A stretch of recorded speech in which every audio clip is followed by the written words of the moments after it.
د افغانستان د یو افسانه‌ایي ورزشکار لنډه پیژندنه. ولی محمد حسین خیل هغه څوک چې له هیواده بهر د افغانستان د تور، سور او زرغون بیرغ د هسکولو لپاره هڅې کوي. حسین خیل نابینا دی، خو د زړه او فکر سترګې یې دومره بینا دي چې د ډیرو انسانانو په پرتله د ژوند په بیلابیلو برخو کې ګڼې لاسته راوړنې لري.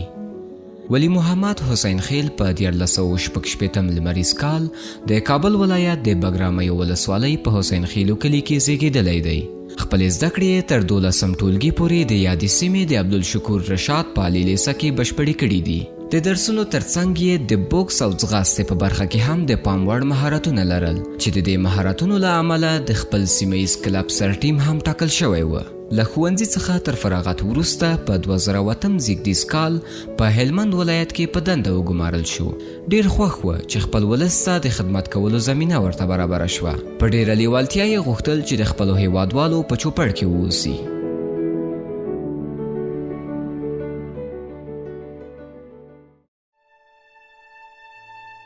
خو یوه ورځ له داسې پیښې سره مخ شو چې ولس او هیوادوالو ته یې د خدمت کولو روان بهیر ورته له ستونزو او کړاوونو سره مخ کړ. دا پیښه د 2009 زیږدیز کال د سپټمبر په 12 نیټه د هلمند په موسی قلعه ولسوالۍ کې د بم چاودنه وه چې د دې چاودنې له امله د ولی محمد بدن او په ځانګړې توګه دواړه سترګې یې سختې ژوبلې شوې او د تل لپاره د خدای د دې ښکلي دنیا او د ښایسته وطن له لیدو محروم شو.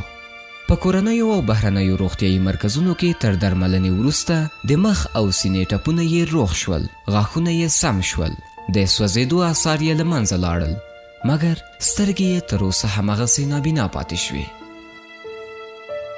ډیری وخت به یې دا پوښتنه تکراروله، زه به اوس څنګه هغه هیلې پوره کړم چې د روغو سترګو په وخت کې مې خپل ولس او خلکو ته د خدمت کولو په برخه کې لرلې. د دې پوښتنې د ځواب په هکله سوچ کولو به ډیر ځوراوه او نه یې شوی کولی چې ځان ته قناعت ورکړي.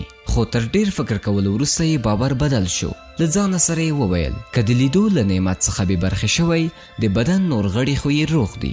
که همت له لاسه ورنه کړي نو کولی شي چې په همدې حالت کې هم خپلو هیلو ته ورسیږي.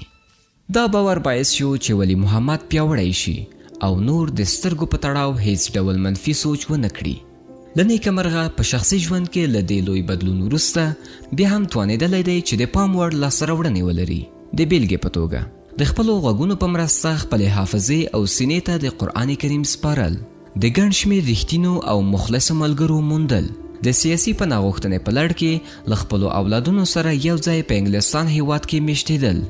په لندن ښار کې د 2019 زیږدیز کال د اپریل په 28 د ځغاستې مرتن په نړیوالو لوبو کې د ګډون حق.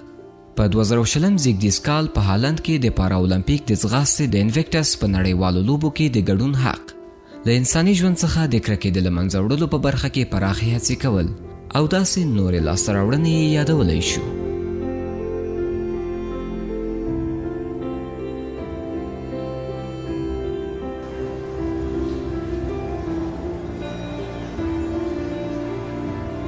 ګرانو هیوادوالو، ژوند دومره اوږد نه ده چې نفرت ته پکې ځای ورکړو، بلکې دومره لنډ ده چې یوازې د مینې لپاره هم بسنه نه کوي.